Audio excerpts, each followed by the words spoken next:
భారతి పుట్టింటికి వెళ్తుందన్నయ్య. అలాగా, చాలా సంతోషం. పెళ్ళైన తర్వాత నువ్వు కూడా వాళ్ళ ఇంటికి ఎప్పుడు వెళ్ళలేదు కదా, వెళ్ళి సరదాగా 4 రోజులు గడిపిరండి.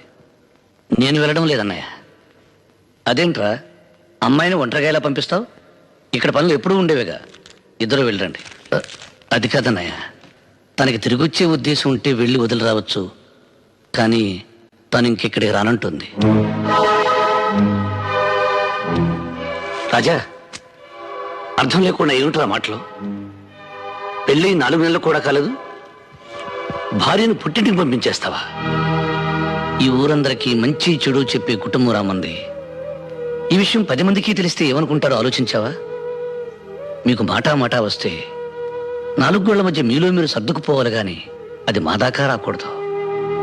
ఒక్క విషయం గుర్తుపెట్టుకోరా, నారు నాటితే వరి పెరుగుతుంది, మాట జారితే గొడవ పెరుగుతుంది. కానీ ఏం నాటకుండానే గడ్డి పెరుగుతుంది.